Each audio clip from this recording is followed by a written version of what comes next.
মাত্র ১৯ বছর বয়সে পাইলট, ডক্টর এবং লয়ার বনে গিয়ে কোটি কোটি টাকা ইনকাম। এ কি শুধু স্বপ্ন নাকি বাস্তবেও সম্ভব? স্বপ্ন নয়, আজ জানবো একজন ইয়াং আমেরিকানের জীবনের সত্য ঘটনা নিয়ে movie catch me if you Can. মুভিটিতে ফ্রাঙ্ক চরিত্রের লিওনার্দো ডিক্যাপ্রিওর আকর্ষণীয় অ্যাপিয়ারেন্স, বুদ্ধিমত্তা এবং সাহসী কৌশল যেন FBI এজেন্টের চোখে ধুলো দিয়ে বুঝিয়ে দিচ্ছিল, তুমি চলো ডালে ডালে আর আমি চলি পাতায় পাতায়। পুরো মুভি জুড়ে এই চোর পুলিশ খেলার শেষে রয়েছে চমক লাগানো একটি টুইস্ট। তো চলুন জেনে নেওয়া যাক প্রতারণার শৈল্পিক কৌশল কত প্রকার ও কি কি। Catch me if you can ২০০২ সালে স্টিভেন স্পিলবার্গ পরিচালিত ও প্রযোজিত একটি American crime comedy drama movie. গল্পটি শুরু হয় ১৯৬৯ সালে। FBI এজেন্ট কার্ল হ্যান্ডারটি ফ্রান্সের মার্সেইতে আসেন ফ্রাঙ্ক অ্যাবাগনেল জুনিয়র নামে একজন বন্দীকে নিতে, যে কিনা কারাগারের খারাপ অবস্থার কারণে অসুস্থ হয়ে পড়েছিল। জুনিয়র ফ্রাঙ্ক খুব চালাক একজন প্রতারক, তার বিরুদ্ধে অনেক গুরুতর অপরাধের অভিযোগ রয়েছে।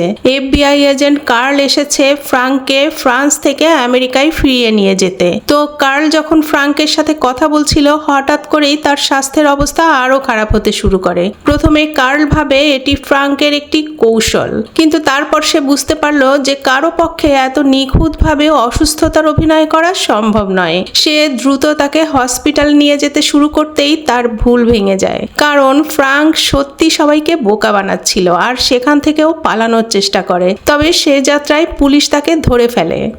এরপরেই ফ্ল্যাশব্যাকে ফ্রাঙ্কের জীবনের গল্প দেখানো হয়। ফ্রাঙ্কের বাবা মা আর তাদের সুখী পরিবারের কিছু দৃশ্য দেখতে পাই। তারপর আমরা দেখি কিভাবে ফ্রাঙ্ক তার বাবার কাছ থেকে মানুষের চোখে ধুলো দেওয়ার আর প্রতারণার বিভিন্ন খুঁটিনাটি কৌশলের শিক্ষা নিচ্ছে।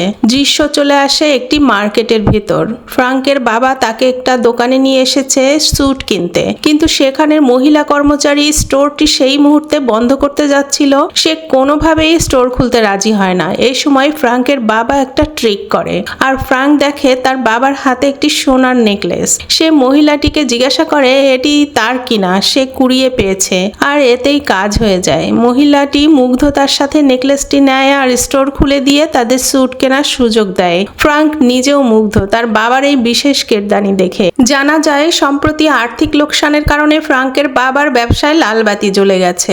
এখন তার ব্যাংক থেকে ঋণ নেওয়া ছাড়া আর কোনো উপায় নেই। কিন্তু সবকিছু ব্যাখ্যা করার পরেও কোনো ব্যাংক তাকে সাহায্য করতে রাজি হচ্ছিল না। ফলে একসময় সরকার তার গাড়ি, সম্পত্তি, বাড়ি সবকিছু বাজেয়াপ্ত করে নেয়। এই আর্থিক সংকটের মধ্যেও ফ্রাঙ্কের বাবা ফ্রাঙ্কের জন্য একটা ব্যাংক অ্যাকাউন্ট খুলেছিল। তাই দেখে ফ্রাঙ্ক বলে, তুমি এটা কেন করছো? তুমি ইতিমধ্যেই ঋণে জর্জরিত। তার বাবা শুধু বলে, আমার জন্য চিন্তা করো না, তোমার সামনে পুরো জীবন পড়ে আছে, তোমাকে অবশ্যই ভালোভাবে বাঁচতে হবে, এই ব্যাংক অ্যাকাউন্ট তোমার প্রয়োজনে কাজে লাগবে। তাদের জীবনের এই আর্থিক সংকটের কারণে ফ্রাঙ্ককে স্কুলও বদলে একটা সাধারণ মানের স্কুলে ভর্তি হতে হয়। নতুন স্কুলের প্রথম দিনে একটি ছেলে তাকে অকারণেই ধাক্কা দিয়ে বসে আর বুলি করতে থাকে। অন্যরাও তাকে নিয়ে মজা করতে শুরু করে। স্কুলে তার ড্রেস আপের কারণে সবার দৃষ্টি তার উপরে পড়ে। দেখা যায় সব স্টুডেন্ট ক্যাজুয়াল ড্রেসে এসেছে, কিন্তু ফ্রাঙ্ক তার আগের স্কুলের নিয়মেই ইউনিফর্ম পরে এসেছে, যেটা অন্যদের কাছে টিচারের ড্রেস বলে মনে হচ্ছে। তো ফ্রাঙ্ক রাগের বসে সিদ্ধান্ত নেয় যে তাকে টিচার হয়ে দেখিয়ে দিতে হবে। যেই ভাবা সেই কাজ। সে এক লহমায় এলোমেলো ক্লাসের কন্ট্রোল নিয়ে নেয়। হাক ডাক দিয়ে সবাইকে সিটে বসিয়ে রীতিমতো ক্লাস নিতে শুরু করে। এরপর ফ্রাঙ্ক সেই ছেলেটিকেও সবার সামনে অপদস্থ করে যে তাকে স্কুলে ঢোকার সময় বুলি করেছিল। এবার সবাই তাকে টিচার হিসেবে মেনেও নিল, কিন্তু কিছুক্ষণ পরে আসল শিক্ষক ক্লাসে আসলে ফ্রাঙ্ক তাকে বলে দেয়, তুমি এখানে কি করছো? এটা আমার ক্লাস, আমি এখন পড়াবো, পরে আসো। বেচারা শিক্ষক ঘাবড়ে যে বিড়বিড় করতে করতে সেখান থেকে চলে যায়। তো ফ্রাঙ্ক তার এই কর্মকাণ্ড চালাতে লাগলো পুরো এক সপ্তাহ ধরে। কেউ ধরতেই পারেনি যে একজন ছাত্র এভাবে ক্লাস নিয়ে যাচ্ছে। এমনকি ফ্রাঙ্ক পুরো ক্লাসের সব স্টুডেন্ট নিয়ে একটা স্টাডি ট্রিপের পরিকল্পনাও করে ফেলেছে। কিন্তু তারপরই স্কুল জেনে যায় এবং ফ্রাঙ্কের বাবা মাকে ডাকা হয়। আমরা দেখি তার বাবা প্রিন্সিপালের সামনে গম্ভীর মুখে সব শুনে পরে বাইরে এসে ছেলের সাথে এটা নিয়ে হাসাহাসি করছে। একদিন ফ্রাঙ্ক বাড়ি ফিরে তার মার সাথে আরেকজন লোককে দেখতে পায় মায়ের শোবার ঘরে। সেই লোকটা আগে তার বাবার কলিগ ছিল। তার মা ফ্রাঙ্ককে সেখানে দেখতে পেয়ে এমন ভাব করে যেন এটা তেমন কোনো ব্যাপারই না, এবং সে ফ্রাঙ্ককে কিছু টাকা দিয়ে বলে, নাও এটা রাখো আর নিজের জন্য কিছু কিনে নিও। কিন্তু ফ্রাঙ্ক বেশ আপসেট হয়ে পড়ে আর টাকা ফিরিয়ে দিয়ে চলে যায়। কয়েকদিন পর ফ্রাঙ্কের বাবা মা সিদ্ধান্ত নেয় যে তারা আলাদা হয়ে যাবেন। আইনজীবী যখন ফ্রাঙ্ককে জিজ্ঞাসা করলো যে সে কার সাথে থাকতে চায়, তার মায়ের সাথে নাকি তার বাবার সাথে, ফ্রাঙ্ক কোনো কথাই বলতে পারে না। ফ্রাঙ্কের মন ভেঙে গিয়েছিল। সে এটি কিছুতেই মেনে নিতে পারছিল না। তার সামনে তার পরিবার ভেঙে পড়ছে। তার চোখ দিয়ে পানি চলে এলো আর সহ্য করতে না পেরে ছুটে বেরিয়ে এলো। সে বাড়ি থেকে এক নিঃশ্বাসে এত জোরে দৌড়াতে লাগলো যে নিজের শহর ছেড়ে পালিয়ে অন্য শহরে চলে গেল। বাড়ি ছেড়ে আসার সময় ফ্রাঙ্কের কাছে খুব অল্প পরিমাণ টাকা ছিল, আর ছিল শুধু একটা ব্যাংক অ্যাকাউন্ট এবং একটি চেক বই। তবে এত কম বয়সে তার কাছে অন্তত আরো দুইটা সম্পদ ছিল। একটা তার প্রতারণার কৌশলী বুদ্ধি আর আরেকটা তার আকাশ ছোঁয়া আত্মবিশ্বাস। ফ্রাঙ্ক একটা হোটেলে থাকতে শুরু করলো আর তার বিল চেকে পেমেন্ট করতে লাগলো। ব্যাংক অ্যাকাউন্টে যে পর্যাপ্ত টাকা থাকতে হয় সেটাও তার জানার প্রয়োজন নেই। ফলে কয়েকটা চেক দেওয়ার পরে যখন চেক বাউন্স করা শুরু হলো, ম্যানেজার তাকে হোটেল থেকে ঘাড়ে ধরে বের করে দিল। তারপর সে এসে উঠলো অন্য একটা হোটেলে। সেখানে একদিন আকাশ পাতাল ভাবতে ভাবতে তার মাথায় একটা আইডিয়া চলে আসে। শুধু চেকে একটু কারসাজি করতে হবে, ব্যাস। আমাদের মনে রাখতে হবে এই মুভির পটভূমি 60-এর দশক, বেশ পুরানো দিনের গল্প, যখন প্রযুক্তি খুব একটা উন্নত ছিল না। তো ফ্রাঙ্ক ধীরে ধীরে জাল চেক তৈরি করতে শুরু করলো। সেই চেকগুলো ব্যাংকে যেয়ে ক্যাশ করা শুরু করলো। কোনো ব্যাংকে ঝামেলা বাঁধার সম্ভাবনা বুঝতে পারলে তার বাবার কাছ থেকে শেখা পুরানো কৌশল প্রয়োগ করতে শুরু করে। ব্যাংকের কোনো একজন নারী অফিসারকে টার্গেট করে, তারপর তাকে ইমপ্রেস করে কাজ উদ্ধার করে। এই কৌশলে সে চলছিল, কিন্তু এই পদ্ধতিতে অনেক ঝুঁকি ছিল আর ধীরে ধীরে তার কৌশলে ধরা পড়ার সম্ভাবনা তৈরি হচ্ছিল, কারণ এরই মধ্যে সে প্রচুর চেক বানিয়ে ফেলেছে। তারপর একদিন ফ্রাঙ্কের চোখ পড়ল কোনো এক হোটেলের বাইরে একজন পাইলটের দিকে। সে দেখছিল এই পাইলট বেটাকে মানুষ কি পরিমাণ শ্রদ্ধা আর সম্মান দিচ্ছে, আর এটা দেখেই ফ্রাঙ্কের মাথায় নতুন বুদ্ধি গজালো। তাকে পাইলট হতে হবে, তাহলে শুধুমাত্র পাইলটের সম্মান কাজে লাগিয়ে অনেক সহজে কাজ উদ্ধার করতে পারবে। আর ভাবা মাত্রই সে কাজে নেমে পড়ল। একজন রিপোর্টারের ছদ্মবেশে ফ্রাঙ্ক ক্যামেরা সহ পৌঁছে গেল এয়ারপোর্টে। সে অফিসারদের বলল যে সে একজন রিপোর্টার, পাইলটদের উপর একটা আর্টিকেল লিখছে, যার জন্য তার কিছু গুরুত্বপূর্ণ তথ্য প্রয়োজন। ফ্রাঙ্ক বিভিন্ন প্রশ্ন করার ফাঁকে জেনে নিল যে পাইলটরা কোথায় ইউনিফর্ম বানায় আর কি কি জরুরি জিনিস লাগে, এই সব কিছু। এরপরেই সেই ইউনিফর্ম সাপ্লায়ার্স অফিসে চলে গেল আর ইতিমধ্যেই বানানো নকল পাইলট আইডি ব্যবহার করে ইউনিফর্ম পেয়ে গেল বিনামূল্যে, আর মুহূর্তে বনে গেল প্যান আম পাইলট। এই প্যান আম বা প্যান আমেরিকান এয়ারওয়েজ আগে একটি বিশ্বখ্যাত এয়ারলাইন ছিল, যেটি 1991 সালে বন্ধ হয়ে যায়। যাই হোক, ইউনিফর্ম পরেই ফ্রাঙ্ক চলে গেল চেক ভাঙানোর জন্য ব্যাংকে। যে ব্যাংক আগে তাকে পাত্তা দিত না, আর এখন ম্যানেজার নিজেই এগিয়ে এসে চেক নিয়ে টাকা তুলে দিল। তো কিছুদিন পরে ফ্রাঙ্ক আরও বড় অ্যামাউন্টের চেক জাল করতে শুরু করলো। সে খেলনা বিমান কিনে সেখান থেকে বিমান সংস্থার লোগো সাবধানে উঠিয়ে সেটা চেকের উপরে নিয়ে পেস্ট করত, ফলে দেখতে অরিজিনাল চেক মনে হতো। এভাবে ঝামেলাবিহীন চলছিল তার বিলাসী জীবন। তারপর সে জানতে পারলো এখন থেকে সে সরাসরি বিমানবন্দর থেকেই টাকা তুলতে পারবে, ব্যাংকে যেতে হবে না। ফ্রাঙ্ক খুব খুশি হলো, এখন যে কোনো সময় তার চেক ক্যাশ করতে পারবে। তো একদিন একটা ফ্লাইটে তার ডেড হেড পাইলট হিসেবে ফ্লাই করার সুযোগ হয়ে যায়, মানে বিমান চালাতে হবে না, প্যাসেঞ্জার হিসেবে যাওয়া যাবে। ফ্রাঙ্ক কিছু না বুঝেই ফ্লাইটে উঠে পড়ে। বিমানে পাইলটদের জন্য এই ট্রাভেল ফ্রি আর অন ডিউটি ছিল, কিন্তু ফ্রাঙ্ক ভেতরে ভেতরে ভয়ে কাঁপছিল। তো এই অভিজ্ঞতা তার সামনে নতুন সুযোগ এনে দেয়। সে নারী ফ্লাইট অ্যাটেন্ডেন্টের সাথে ফ্লার্টিং শুরু করে। আমরা দেখি সে একজন সিনিয়র সুন্দরী এয়ার হোস্টেসকে পটানোর চেষ্টা করতে থাকে আর পটিয়েও ফেলে। এ পর্যন্ত কারোই সন্দেহ হয়নি যে সে সত্যিকারের পাইলট নয়। ফলে ফ্রাঙ্ক তার জীবনকে কানায় কানায় উপভোগ করছিল। পরবর্তীতে আমরা দেখতে পাই সে একজন ব্যাংক অফিসারের সাথেও প্রেমের সম্পর্কে লিপ্ত হয়ে পড়েছে। সুতরাং সে ধীরে ধীরে ব্যাংকের পুরো সিস্টেমটি জানতে শুরু করে। চেকগুলো কোথা থেকে এসেছে, কোথায় যাচ্ছে, কিভাবে অ্যাকাউন্ট নম্বর অ্যালোকেট করা হচ্ছে, এই সব কিছু শিখে নেয়। সে এটাও জানতে পারে যে ব্যাংকগুলি এনকোডেড চেক তৈরি করতে একটি বিশেষ টাইপ টাইপরাইটার ব্যবহার করত, তাই সে একই ধরনের একটি সেকেন্ড হ্যান্ড টাইপরাইটারও নিলামে কিনে নেয়। কাজেই জাল চেক ব্যবহার করে টাকা উঠানো এবং তার জালিয়াতি দিনে দিনে আরও বাড়তে লাগলো এবং একসময় তার কার্যকলাপের খবর FBI পর্যন্ত পৌঁছে গেলে তার বিরুদ্ধে কেস ফাইল হয় এবং মামলাটি পরিচালনা করতে কার্ল হ্যানরাটি নামে একজন এজেন্টকে নিযুক্ত করা হয়। কার্ল ছিল সৎ আর ডেডিকেটেড একজন FBI কর্মী, ফলে সে তার এই দায়িত্ব খুব সিরিয়াসভাবেই নিয়ে নেয়। ফ্রাঙ্ক আর তার বাবার মধ্যে সব সময় চিঠির মাধ্যমে যোগাযোগ ছিল। একদিন তারা একটি হোটেলে দেখা করে। ফ্রাঙ্কের গল্প শুনে তার বাবা বিশ্বাস করে আর অবাক হয় যে তার ছেলে সত্যি এতটা পরিণত হয়ে উঠেছে। তার ছেলে একজন পাইলট ভেবে তাকে নিয়ে গর্বিত হয়। ফ্রাঙ্ক তার বাবাকে বলে, সরকার তোমার সব কিছু কেড়ে নিয়েছে, আমি তোমাকে সব কিছু আবার ফিরিয়ে দিতে চাই।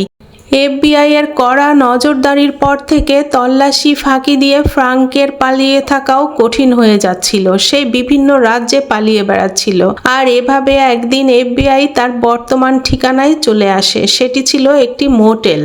কার্ল মোটেলে পৌঁছে রিসেপশন থেকে জানতে পারে যে ফ্রাঙ্ক এখনো সেখানেই তার রুমে আছে। তো এই মোটেলে দীর্ঘদিন থাকার কারণে ফ্রাঙ্ক সবার কাছে বেশ পরিচিত ছিল, ফলে তার কাছে খবর পৌঁছে যায়। কার্ল রিসেপশন থেকে রুম নাম্বার জেনে সোজা চলে গেল ফ্রাঙ্কের ঘরে, হাতে বন্দুক উঁচু করে। ফ্রাঙ্ক ওয়াশরুম থেকে বুঝতে পারলো যদি সে সঠিক বুদ্ধি খাটাতে না পারে তাহলে আজ আর ধরা না পড়ে উপায় নেই। ফলে সে দরজা খুলে অতিরিক্ত স্মার্টনেসের সাথে ভান করতে শুরু করলো যে সে নিজেও একজন গোপন এজেন্ট। সে বলল, শান্ত হও, বন্দুক নিচে রাখো, আমি সিক্রেট সার্ভিস থেকে এসেছি। ফ্রাঙ্ক বরাবরের মতো দক্ষ কৌশলে কার্লকে বিশ্বাস করাতে সক্ষম হয় যে সে ব্যারি অ্যালেন নামে একজন সিক্রেট সার্ভিস এজেন্ট। কার্ল পরিচয়পত্র দেখাতে বললে ফ্রাঙ্ক তার পার্স এগিয়ে দিয়ে বলল, পুরো ব্যাগটাই নাও, খুলে চেক করো। এদিকে ফ্রাঙ্ক জানালার দিকে দেখিয়ে তাকে বলতে থাকে, দেখো আমাদের লোকেরা ইতিমধ্যেই অপরাধীকে ধরে ফেলেছে। কার্ল জানালা দিয়ে তাকালে দেখতে পায় একজন লোককে ধরে গাড়িতে ওঠানো হচ্ছে।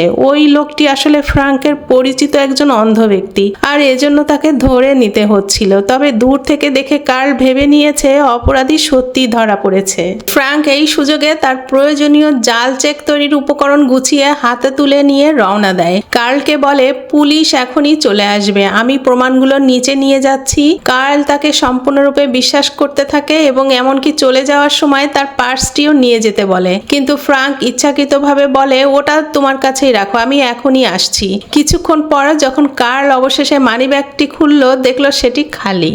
আর জানালার কাছে যে দেখলো সেই চতুর প্রতারক রাস্তা দিয়ে দৌড়ে পালাচ্ছে তার চোখের সামনে দিয়ে। কার্লের অপমানে চাঁদি ফেটে যাওয়ার মতো অবস্থা। আর এই অবস্থায় অফিসে ফিরে বসের কাছে খাওয়া ঝাড়ি তার আর হজম হয় না। সব রাগ বসের উপর উগরে দিয়ে চিৎকার করে ওঠে।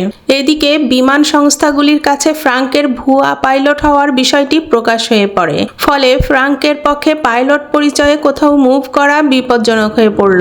নিউজ মিডিয়া যখন তার সম্পর্কে জানতে পেরে খবর প্রকাশ করতে শুরু করে তখন দেখা যায় তারা ফ্রাঙ্কের নাম দিয়েছে উড়ন্ত জেমস বন্ড আর এমনভাবে নিউজ করছে যেটা ফ্রাঙ্কের পক্ষেই যায়। ফলে ফ্রাঙ্ক বেশ খুশি হয় আর মিডিয়ার দেয়া জেমস বন্ড নামটিও তার পছন্দ হয়ে যায়। তো সে এবার পুরোপুরি জেমস বন্ডের মতো হওয়ার জন্য উঠে পড়ে লাগে। চলে যায় জেমস বন্ড নিয়ে স্টাডি করার জন্য। কোথায় আবার, সিনেমা হলে নায়কের বাচনভঙ্গি, স্টাইল, পোশাক সব নকল করতে হবে। তো অবশেষে দেখা যায় ফ্রাঙ্ক জেমস বন্ড স্টাইলে গেট আপ আর স্পোর্টস কার নিয়ে রাস্তায় নেমে পড়েছে। সুতরাং সুন্দরী রমণী পরিবেষ্টিত হয়ে তার প্লে বয় সুলভ জীবন এবার রূপ নিল একেবারে 007 স্টাইলের অ্যাডভেঞ্চারে। দৃশ্য চলে আসে পরের দিন সকালে। কার্ল একটা রেস্তোরাঁয় আসে ব্রেকফাস্ট করতে। সেখানে ওয়েটার কফি দিতে আসলে কার্লের কাছে একটি অপকর্মের লিস্টে ব্যারি অ্যালেন নামটি বারবার দেখতে পেয়ে সে ভাবে কার্ল হয়তো কমিক্স পড়তে খুব ভালোবাসে, কারণ এই নামটি একটি জনপ্রিয় কমিক চরিত্রের। সে তখন জানায় তার কাছে আরো অনেক কমিক বুকস আছে। কার্ল বুঝতে পারে সে একজন কমিক লাভারের পাল্লায় পড়েছে যে নিতান্তই একজন বাচ্চা ছেলে, আর সেই কারণেই তার কোনো পুলিশ রেকর্ড খুঁজে পাওয়া যায়নি। এই আবিষ্কারের পরে কার্ল তড়িঘড়ি অফিসের সবাইকে এটা জানায় আর নিউ ইয়র্কের পুলিশকে জানিয়ে দেয় সব কয়টা ঘর পালানো ছেলের ডিটেলস বের করতে। কার্ল অবশেষে পৌঁছে যায় ফ্রাঙ্কের বাড়ি। সেখানে ফ্রাঙ্কের মায়ের সাথে দেখা হয়। তাকে ফ্রাঙ্কের ছবি দেখানো হলে সে জানায় হ্যাঁ এটাই ফ্রাঙ্ক, তার ছেলে। কার্ল বলে সে তো অনেক বড় একজন প্রতারক, সে এখানে যদি কখনো আসে তাহলে পুলিশে জানাবে। এই কথা শুনে ফ্রাঙ্কের মা কিছুটা রেগে যায় আর বলে আরে সে একটা 17 বছরের বাচ্চা ছেলে, এই বয়সের ছেলে কত কি করে, ড্রাগ নেয়, পুলিশের দিকে ঢিল ছোড়ে, সে কিছুই করেনি, শুধু পালিয়েছে। আর এই বয়সের একটা ছেলে, তার তো ঘুমানোর জায়গা দরকার হয়, খেতে হয়, তাই হয়তো খাবার ও পানীয়ের জন্য কিছু টাকা চুরি করেছে। তারপর সে জানতে চায় কত টাকা চুরি করেছে বলুন, আমি দিয়ে দিচ্ছি। আর সাথে সাথে তার পার্স খুলে টাকা পরিশোধ করে দিতে চাইলে কার্ল উত্তর দেয় 14 লক্ষ ডলার। এটা শুনে ফ্রাঙ্কের মা হতবাক হয়ে যায়। এদিকে ফ্রাঙ্কের বিলাসবহুল জীবনযাপন সমান তালে চলছিল, অর্থাৎ সে জালিয়াতির নতুন তরিকা বের করেছে। এবার ফ্রাঙ্ক অন্য একটা শহরে কাজে গেলে সেখানে হাসপাতালে সুন্দরী নার্স ব্রেন্ডার প্রেমে পড়ে যায়, আর ওই হসপিটালেই ডাক্তার হওয়ার জন্য সে উঠে পড়ে লাগে। ফলে রাতারাতি হার্ভার্ডের ডাক্তারি সার্টিফিকেট তার হাতে চলে আসে। তো হার্ভার্ড ইউনিভার্সিটির ফেক সার্টিফিকেট নিয়ে যখন সে ইন্টারভিউ দিতে যায়, ডাক্তার বলে স্যার আপনার বায়োডাটা দুর্দান্ত, কিন্তু এই মুহূর্তে আমাদের দরকার শুধু একজন ইমার্জেন্সি রুম সুপারভাইজার, নাইট শিফটে 6 জন ইন্টার্ন আর 20 জন নার্সের সুপারভাইজ করার জন্য। সে আরো বলে কিন্তু আমার মনে হচ্ছে আপনি এটার জন্য প্রস্তুত নন। বলে কি সার্টিফিকেট চুলোয় যাক, ফ্রাঙ্ক তো এটাই চায়, রাতের বেলা ডিউটির সাথে পছন্দের নার্স। অবশেষে চাকরি হয়ে যায় আর প্রতারক ফ্রাঙ্ক এবার ডক্টর ফ্রাঙ্ক কনার্স নামে একজন ডাক্তারের ছদ্মবেশ ধারণ করে। আর এই সুযোগে তার আর ব্রেন্ডার প্রেম জমে উঠতে লাগলো। এর মধ্যে একদিন গুরুতর আহত এক রোগী আসে হসপিটালে, আর রক্ত দেখে ফ্রাঙ্কের মাথা চক্কর দিয়ে ওঠে। সে দ্রুত পালিয়ে যায় আর বেসিনে যে বমি করতে করতে সে নিজেই অসুস্থ হয়ে পড়ে। এদিকে কার্ল হঠাৎ একদিন চলে আসে ফ্রাঙ্কের বাবার বাড়িতে। সে রুমে ঢুকে ছবি হাতে নিয়ে দেখতে শুরু করলে মিস্টার অ্যাবাগনেল প্রথমে কিছুটা রাগ দেখায়, কিন্তু পরে FBI আইডি দেখে ঠান্ডা হয়ে যায়। আসলে সে পুলিশ এসেছে ভেবে ভয় পেয়েছিল, মনে করেছে তাকে অ্যারেস্ট করতে এসেছে। এটা বুঝে কার্ল তাকে বলে যে সে তাকে অ্যারেস্ট করতে আসেনি, এসেছে ফ্রাঙ্কের ব্যাপারে। তো ফ্রাঙ্কের সব কার্যকলাপের কথা তাকে বলতেই সে জানায় ফ্রাঙ্ক কোথায় সে জানে না, তাছাড়া বোঝা যায় জানলেও সে বলবে না। কার্ল বাসায় হাতে লেখা একটা চিঠি দেখতে পেয়ে বুঝতে পারে ফ্রাঙ্কের সাথে তার বাবার নিয়মিত যোগাযোগ আছে। তারপর ফ্রাঙ্ক দেখা করতে যায় ব্রেন্ডার বাবার সাথে। ব্রেন্ডার বাবা ছিলেন একজন আইনজীবী, কিন্তু ফ্রাঙ্ক কথা দিয়ে তাকে পটিয়ে ফেলে। ব্রেন্ডার বাবা অবাক হয়ে বলে তুমি কি ডাক্তার নাকি আইনজীবী? ফ্রাঙ্ক বলতে থাকে মেডিকেল স্কুলে যাওয়ার আগে আমি ক্যালিফোর্নিয়ায় বার পাস করেছি, 1 বছর আইন পেশায় ছিলাম, তারপর মনে হলো ডাক্তারি করে দেখি না কেন। ব্রেন্ডার বাবা বিস্ময়ে বলে ওঠে তুমি তো দেখি সারপ্রাইজে ভরা। এদিকে দেখা যায় কার্ল ফ্রাঙ্ককে ট্র্যাক করতে করতে তার ও ব্রেন্ডার এনগেজমেন্ট পার্টির দিন এসে উপস্থিত হয়। আর ফ্রাঙ্ক এটা দেখতে পেয়ে ধরা পড়ার ভয়ে আগেই ব্রেন্ডাকে তার শোবার ঘরে নিয়ে তাকে সত্যটা খুলে বলে। ব্রেন্ডা যেন বোকা বনে যায়। যদিও ফ্রাঙ্ক তাকে আশ্বস্ত করছিল যে সে সত্যি তাকে অনেক ভালোবাসে, কিন্তু ব্রেন্ডার ততক্ষণে পুরো পৃথিবী যেন উল্টে পাল্টে গেছে, তার কিছুই বিশ্বাস হচ্ছিল না। শোবার ঘরের একটি জানালা দিয়ে পালিয়ে যাওয়ার আগে সে ব্রেন্ডাকে 2 দিন পরে মিয়ামি ইন্টারন্যাশনাল এয়ারপোর্টে তার সাথে দেখা করতে বলে যায়। এয়ারপোর্টের দৃশ্য আসলে দেখা যায় ফ্রাঙ্ক গাড়িতে বসে দূর থেকে ব্রেন্ডাকে ফলো করতে থাকে, কিন্তু সেই সাথে সে সাদা পোশাকে এজেন্টদের দেখতে পেয়ে বুঝতে পারে যে ব্রেন্ডা পুলিশকে তার বিষয়ে জানিয়ে দিয়েছে। তারপর সে গাড়ি চালিয়ে সেখান থেকে চলে যায়। এয়ারপোর্ট থেকে নিরাপদে দেশ ছেড়ে পালানোর জন্য ফ্রাঙ্ক আরেকটা চালাকির আশ্রয় নেয়। সে তার পুরনো পাইলট পরিচয় ব্যবহার করে স্থানীয় একটি বিমান সংস্থার কলেজে স্টুয়ার্ডেস নিয়োগের চলমান অভিযানে যোগ দেয়। তারপর দেখা যায় যে 8 জন সুন্দরী নারী স্টুয়ার্ডেসের মাঝে লুকিয়ে এয়ারপোর্ট লবি পার হচ্ছে। এমন সময় ফ্রাঙ্কের মতো দেখতে একটি ছেলেকে এয়ারপোর্টের বাইরে গাড়ি নিয়ে দাঁড়িয়ে থাকতে দেখে সব FBI এজেন্টরা তাকে ধরার জন্য দৌড়ে যায়, কিন্তু ধরা পড়ার পর ছেলেটি জানায় এখানে কিছুক্ষণ দাঁড়ানোর জন্য কেউ তাকে টাকা দিয়েছিল। আর অন্যদিকে ফ্রাঙ্ক এই সুযোগে নিরাপদে চেকিং কাউন্টার পার হয়ে এয়ারপোর্টের সব এজেন্টদের চোখ ফাঁকি দিয়ে মাদ্রিদের উদ্দেশ্যে একটি ফ্লাইটে উঠে পালিয়ে যায়। এইভাবে ফ্রাঙ্ক দেশ ছেড়ে আপাতত আইনের নাগাল থেকে দূরে যেতে সক্ষম হয়। কার্ল তার বসকে অনুরোধ করে তাকে অন্য দেশে অনুসন্ধান করার অনুমোদন দিতে, কিন্তু তার সিনিয়ররা তা প্রত্যাখ্যান করে। তাদের কথা আমরা আমাদের দেশে তাকে ধরতে পারিনি, তুমি তাকে অন্য একটা দেশে কিভাবে ধরবে? তবে কার্ল তার খোঁজ চালিয়ে যাচ্ছিল। এই সময় সে জানতে পারে ফ্রাঙ্ক ফ্রাঙ্ক ফ্রান্সে আছে, কিন্তু সে ফ্রান্সের ঠিক কোথায় থাকতে পারে? কার্লের মনে পড়ে যে ফ্রাঙ্কের মা ফ্রেন্স, আর তারপর কার্ল ফ্রাঙ্কের মায়ের জন্মস্থান ফ্রান্সের ছোট্ট গ্রামের নামটি উদ্ধার করে। সেদিন ছিল 1967 সালের ক্রিসমাস। কার্ল এসে পৌঁছায় সেখানে আর ফ্রাঙ্ককে পেয়েও যায়। কার্ল তাকে ফরাসি পুলিশের কাছে আত্মসমর্পণ করতে রাজি করায়। ফ্রাঙ্ককে তাৎক্ষণিকভাবে গ্রেপ্তার করা হয় এবং ফরাসি পুলিশের হেফাজতে নেওয়া হয়, কিন্তু কার্ল তাকে আশ্বস্ত করেছিল যে তাকে মার্কিন যুক্তরাষ্ট্রে ফেরত পাঠানোর ব্যবস্থা করবে।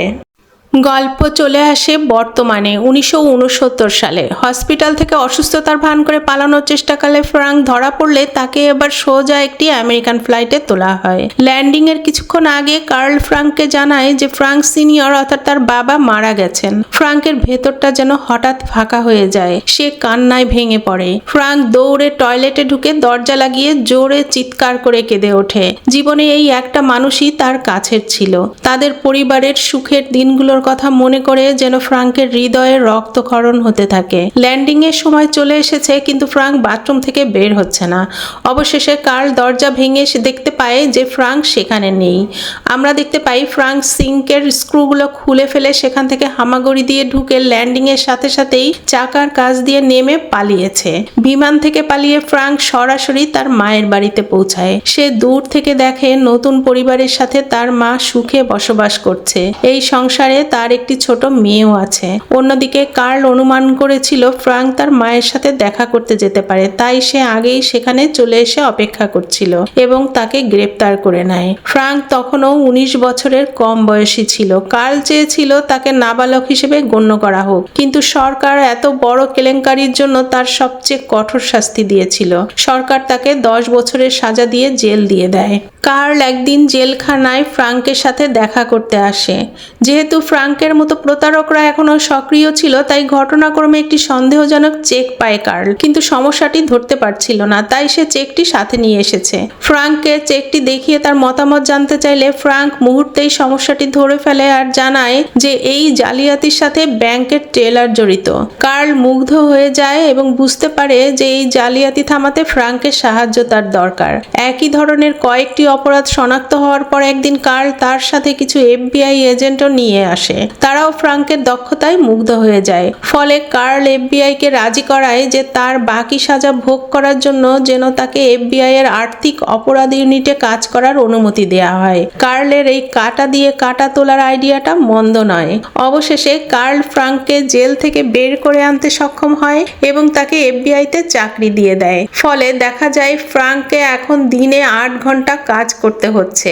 ফ্রাঙ্ক প্রথম দিকে কাজটি করার জন্য যথাসাধ্য চেষ্টা করে যায়, কিন্তু কাজের চাপ বাড়তে থাকলে সে প্রথমে অধৈর্য আর পরে অস্থির হয়ে ওঠে। ফলে সে পালানোর প্রস্তুতি নিতে থাকে। প্রথমেই সে FBI থেকে তার সমস্ত রেকর্ড সংগ্রহ করে ধ্বংস করে ফেলে। নেক্সট উইকেন্ডে সে অন্য দেশে পালিয়ে যাওয়ার পরিকল্পনা করেছিল, কিন্তু কার্ল বুঝতে পেরে তার পিছু নেয় আর তাকে থামায় কিছু বলার জন্য। কার্ল এই সময় বোঝায় যে দেখো, তোমার এখনো বয়স কম, জীবন তোমাকে আরেকটি সুযোগ দিয়েছে, তাই চেষ্টা করা উচিত। যদি তুমি দৌড়াতে থাকো তাহলে একসময় ধরা পড়বেই আর সারা জীবন জেলে কাটবে। আমি তোমাকে আটকাবো না, কিন্তু আশা করব উইকেন্ড শেষে সোমবার তুমি কাজে ফিরে আসবে। মনে রেখো, এখন কেউ তোমাকে তাড়া করছে না, তোমার দৌড়ানোর প্রয়োজন নেই। ফ্রাঙ্ক চুপচাপ কোনো কথা না বলে চলে যায়। দৃশ্য চলে আসে সোমবার সকালে। কার্ল টেনশন নিয়ে অপেক্ষা করতে থাকে ফ্রাঙ্কের ফিরে আসার। সময় গড়িয়ে যায়, কার্ল হাল ছেড়ে দেয়। সে বুঝে নেয় ফ্রাঙ্ক আসবে না, সে আবার পালিয়েছে। অবশেষে কার্ল নিজেই একটা নোট নিয়ে চেষ্টা করে পরীক্ষা করতে, আর তখনই কেউ তার হাত থেকে ম্যাগনিফাইং গ্লাসটি টেনে নেয়। কার্ল মুখ তুলে দেখতে পায় ফ্রাঙ্ক ফিরে এসেছে। কার্লের মুখে একটা অদ্ভুত প্রশান্তির ছাপ খেলে যায়। যাই হোক, ফ্রাঙ্কের এই প্রত্যাবর্তন ছিল দারুণ বিস্ময়কর, কারণ এবার সে শুধু ফিরেই আসেনি, এবার সে আগের চাইতে দুর্দান্তভাবে কাজ করতে শুরু করেছে। খুব অল্প সময়ে সে FBI তে নিজের একটা জায়গা তৈরি করে নেয়। ফ্রাঙ্ক এফবিআইতে ব্যাংক জালিয়াতি বিষয়ক একজন শীর্ষস্থানীয় বিশেষজ্ঞ হিসেবে চাকরি পেয়েছিল, আর তারপর সে চালু করেছিল নিজের একটা কোম্পানি, যেটি ব্যাংক জালিয়াতি নির্মূল করার জন্য কাজ করেছিল এফবিআই এর সাথে। তারই বিছানো সূক্ষ্ম জালে ধরা পড়তে লাগলো ফ্রাঙ্কের চেয়েও রাঘব বোয়ালরা। অবশেষে ফ্রাঙ্ক আবারও একজন কোটিপতি বনে যায়, আর তা এবার সততা ও নিষ্ঠার বিনিময়ে সঠিক পথে। আর এখানেই শেষ হয় আজকের movie catch me if you can এর সত্যি ঘটনা অবলম্বনে কাহিনী। ভিডিও সম্পর্কে যে কোনো মতামত কমেন্ট করে জানিয়ে দিও। আর অসাধারণ সব হলিউড মুভি এক্সপ্লানেশন দেখতে চাইলে চ্যানেলটি সাবস্ক্রাইব করে রাখতে পারো।